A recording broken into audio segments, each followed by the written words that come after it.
Let's talk about everything RTP. What is it? Why is it important for your casino offers? And can you impact it?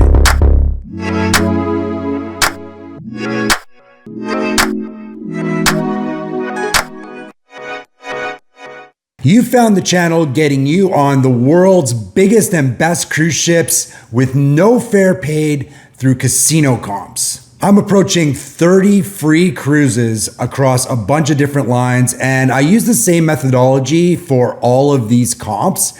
I got lots of videos on my channel walking you through how you can use my methods to get free cruises aboard Princess, Carnival, Royal Caribbean, Virgin Voyages, MSC, and more. I want to thank my subscriber, Brian Johnson 9672, for asking me to do this video. I've been doing these methods and learning so much over the last 4 or 5 years that I tend to forget that not everybody is on the same part of the journey as I am. A lot of you are just learning how all of this works, and the more information that you have, the better informed choices you can make. So Brian asked me to make a video explaining RTP and how you calculate it. So RTP is return to player. It's also known in gambling circles as payback or machine payback.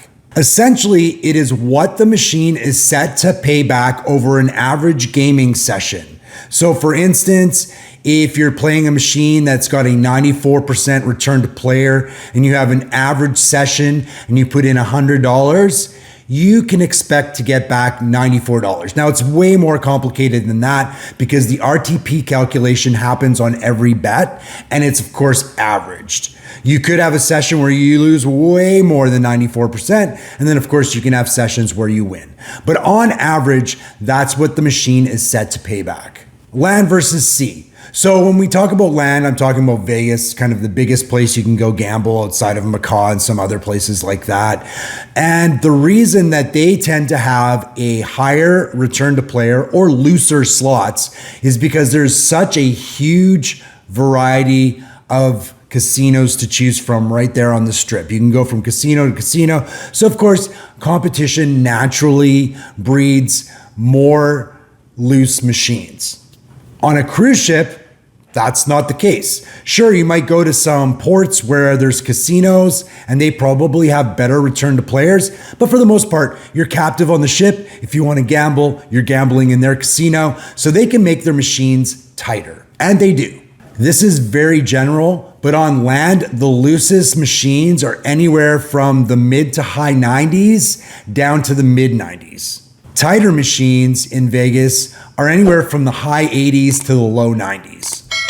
On a cruise ship, it's a bit lower. The loosest machines are mid to low 90s, and the tightest machines can be in the low to mid 80s. So you can see from my methodology, you want the loosest machines because you want that machine to be continually paying you back so that you can extend your bankroll. Because what you're trying to do in my method is you're trying to play as long as possible in the casino. We're not going for instant certificates, which are if you earn a certain amount of points, you get free cruises from a list.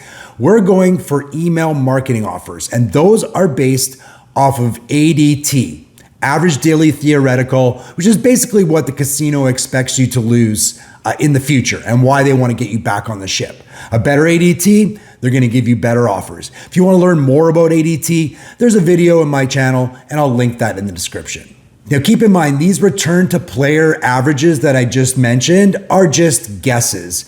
There's no hard documentation that shows you that this cruise line has this RTP on these machines and that one has that. It's just what's generally known to be true amongst casino gamblers on cruises. So in a bit, I'm going to tell you how to calculate your RTP, but as a very, very general rule of thumb, on Royal Caribbean, if you earn $1 per point lost, your return to player is 80%.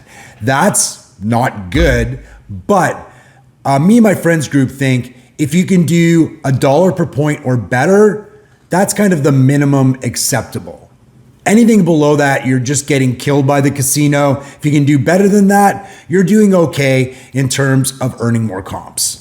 So this is how you calculate your own return to player during a session, a day, a cruise. So if you've lost money, You take the points that you've earned times the point value. So for Royal Caribbean, a point is worth $5. For Carnival and Princess, a point is worth $2. For Margaritaville at Sea, a point is also worth $5. Then you divide your total coin in that you've lost by that number.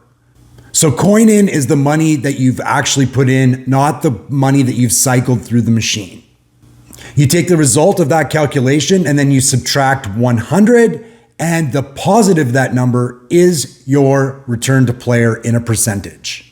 If you've won, you add the total money that you've won to the amount of money that you've cycled them through the machine. So that's your points earned times the value of those points, like we did in the loss calculation. Then you divide that total by the amount that you played, and you get your return to player in a positive form. All right, here's the question though. Can you impact return to player? Well, the answer to that question is no, and also yes. The reason there's two answers is because there's kind of two examples of RTP that we're talking about right now. So we're talking about return to player that the machine is hard-coded set to, it's in the chip. And then there's your own individual return to player, or what you've won or what you've lost as a representation. So you cannot impact, obviously, the return to player that is baked into the machine. Every time you spin, the machine is doing a random number generator, and through thousands and millions of spins, that machine with the pay tables and how often symbols come up and all that stuff is going to eventually be at that return to player. How about your personal return to player? Well, you can do things in the casino to play less risky and make good choices, and that will affect your personal return to player. So I've got a lot of things in here. I'll give you a couple of examples really quickly. Playing lower volatility machines, not staying too long on a machine, leaving a machine if you hit a decent line hit or a bonus, not chasing pots, not betting too high. All of these things can help you keep your money longer, which will naturally positively affect your return to player. I want to dispel a couple of common myths that I hear a lot that are simply not true. So just so you know, most of the major cruise lines, even though they're not obligated to, follow the Nevada Gaming Commission rules and regulations. So they follow the credos and things that casinos in Las Vegas are held to as a condition of their license. One of those things has to do with RTP. So return to player in a slot machine isn't something that, someone can go into the machine and quickly change. It's not something that can be changed at certain times of the day or certain times in the cruise. There's not somebody at a terminal behind the cash office that is just like, oh, I'm going to mess with everybody and make the machines a lot tighter.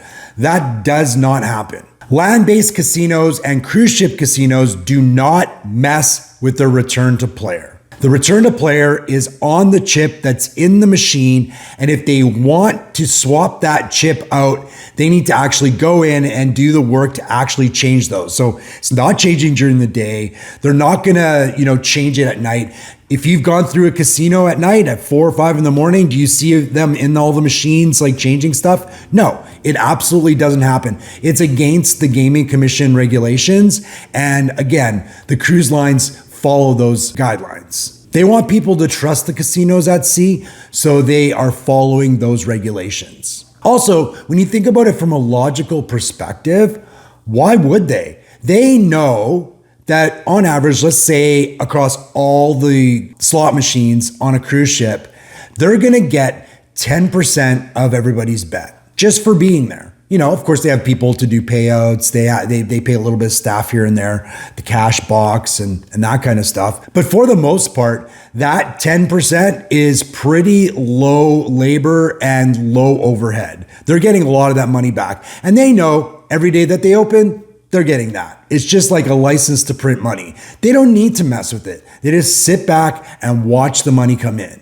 So now that you know how RTP works and you know how to calculate your own, you can kind of track how you do on each cruise and maybe look at some of your behaviors when you're gambling and try to make some changes to see if your RTP improves. Because if you have good RTP, you're going to be happy in the casino. If you want to see how RTP and volatility work together to help you earn more comps, check out my volatility video. It's the last one on my channel. Next week, it's Margaritaville at Sea Islander, checking out the brand new casino program. I want to see about these free drinks that nobody seems to know how you get and all these new things that they're offering and see how well they're doing at rolling it out and how the casino staff understands them. Of course, we're going to see all the great stuff there is to see at Islander. It's one of my favorite ships, and we're just going to have a good old time. I'll show you how I do in the casino, the games I recommend you play and don't play, and all that great stuff. If you want to make sure you are notified when that comes out, make sure you're subscribed and click the notification bell. And of course, throw this video a like if you enjoyed it or you found it informational. Thank you so much for watching.